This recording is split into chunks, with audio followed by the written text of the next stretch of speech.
안녕하세요. 김도경입니다. 요즘 우리는 하루하루 힘겹게 보내고 있지만 그래도 의지할 존재인 우리 주님이 계시기에 버틸 수가 있습니다.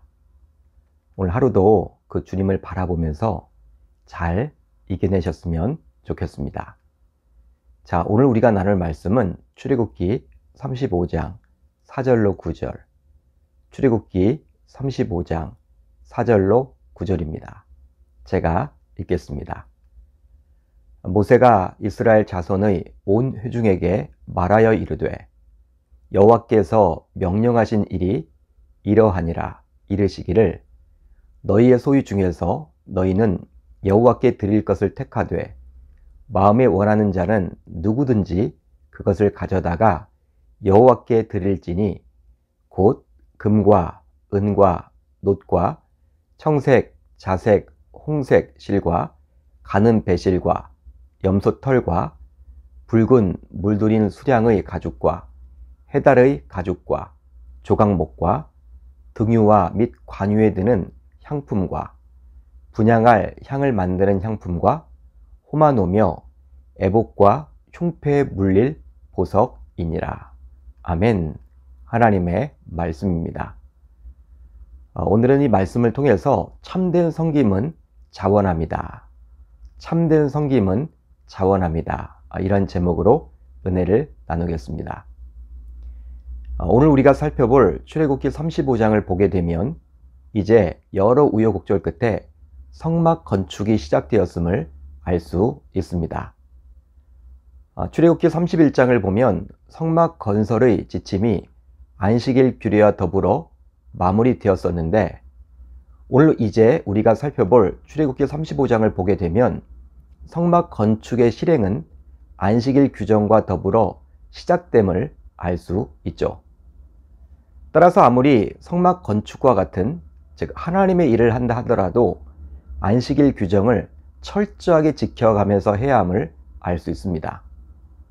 즉 요즘으로 말하면 아무리 교회 내에서 자신에게 맡겨진 하나님의 일, 즉 봉사가 있다 하더라도 하나님께 온전히 집중하는 예배가 우선이라는 것이죠. 그러기에 하나님께 온전히 예배를 드리고 나서 봉사도 해야만 합니다. 따라서 주일에 자신이 감당해야 할 봉사 때문에 예배를 드리지 못한다면 뭔가 잘못된 신앙생활을 하고 있다라고 볼 수도 있겠죠. 그러기에 봉사를 하지 못하더라도 예배는 우선 드려야만 합니다. 이제 오늘 본문을 보게 되면 모세는 이스라엘 백성들에게 성막 건설을 실행하면서 다음과 같이 말씀하시는데요. 자, 우선 오늘 본문 5절을 볼까요? 이렇게 기록이 되어 있죠. 너희의 소유 중에서 너희는 여호와께 드릴 것을 택하되 마음에 원하는 자는 누구든지 그것을 가져다가 여호와께 드릴지니. 하나님은 모세를 통해서 자신의 백성들에게 요구를 하십니다.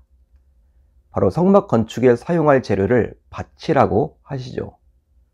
즉 마음이 원하는 대로, 즉 자원하는 마음으로 바치라고 요구하십니다. 자, 이 구절에 나온 마음에 원하는 이란 뜻은 바치고 싶은 마음대로 이란 뜻이에요. 즉 전혀 강요당하지 않고 자원해서, 그리고 머뭇거리지 않고 남의 눈치를 보지 않고 드리는 것을 의미합니다. 한마디로 당시의 성막 건축은 요즘의 교회 건축이라고 볼 수 있는데요. 그러기에 교회 건축을 위해 헌금을 하게 될 때에는 자원하는 마음이 가장 중요함을 알 수 있습니다. 즉 교회 건축 헌금뿐만 아니라 모든 교회에 내는 헌금은 자원함이 가장 중요한 것이죠. 이유가 있는데요. 바로 자원함이 아니라 억지로 내게 되면 나중에 아깝다라는 생각이 분명히 들기 때문입니다.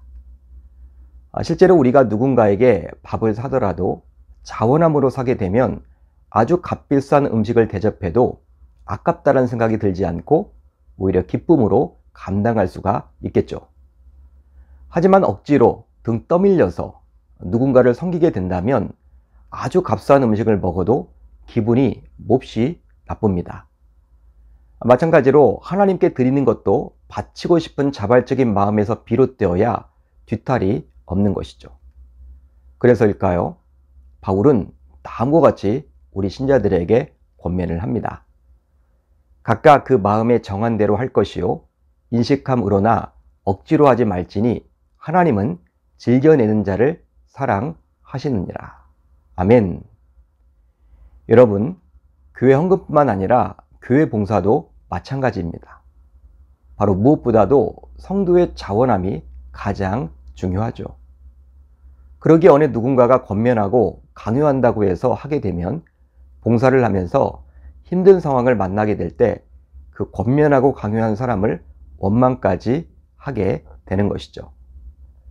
따라서 하나님을 믿는 성도라면 자신이 받은 하나님의 은혜 가운데 그 받은 은혜를 갚고자 자발적으로 봉사를 해야만 하는 것이죠. 그렇습니다. 하나님께서는 우리 인간을 만드실 때 공장에서 빵 찍어내듯이 기계적으로 만들지 않으셨습니다. 바로 인간 개개인에게 자유의지를 주셨죠. 따라서 인간은 어떤 상황 속에서도 본인이 자유대로 생각하고 말하고 행동할 수가 있는 것입니다.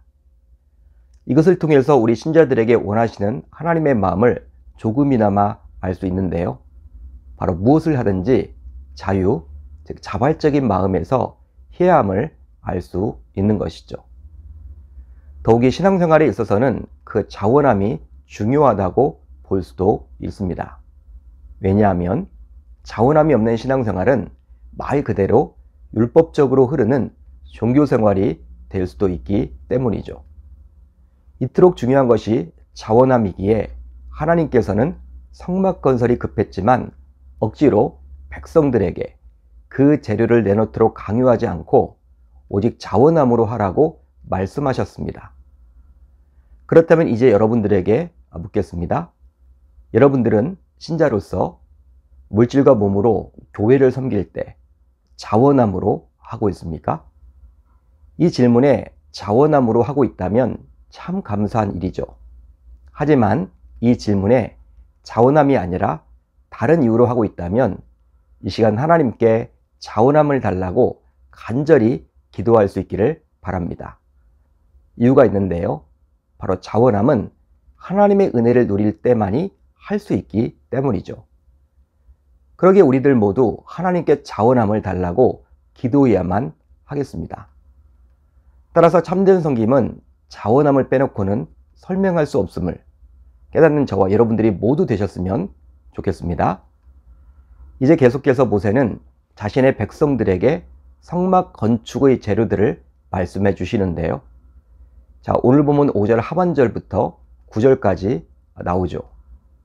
곧 금과 은과 놋과 청색 자색 홍색 실과 가는 배실과 염소 털과 붉은 물들인 수량의 가죽과 해달의 가죽과 조각목과 등유화 및 관유에 드는 향품과 분향할 향을 만드는 향품과 호마노며 애복과 흉패에 물릴 보석이니라. 이 구절을 잠시 읽어보아도 이 구절에 나오는 것들은 아주 고가임을 알 수 있습니다. 그렇다면 성막은 아주 귀한 고가 물품으로 지어야만 할까요? 오늘 말씀을 보게 되면 지금 그것을 말하고 있는 것이 아니죠. 그것을 말하고 있는 것이 아니죠.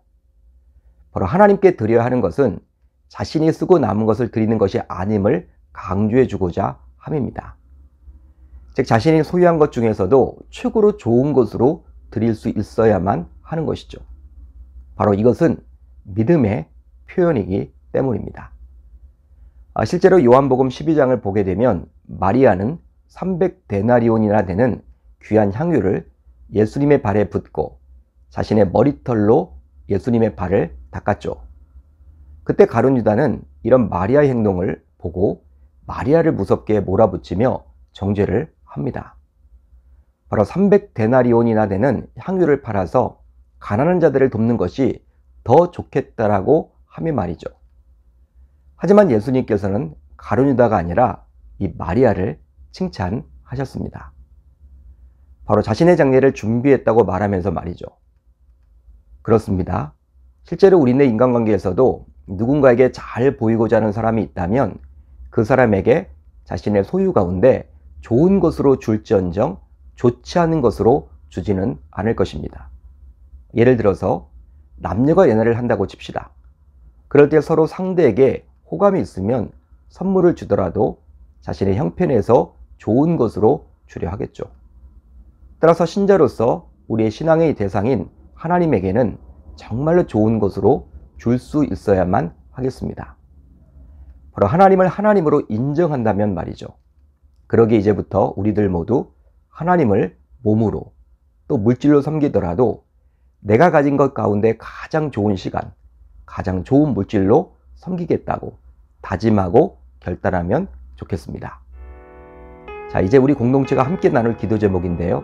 두 가지입니다. 우선 첫 번째로는 참된 섬김은 자원하는 것임을 잊지 않게 하소서.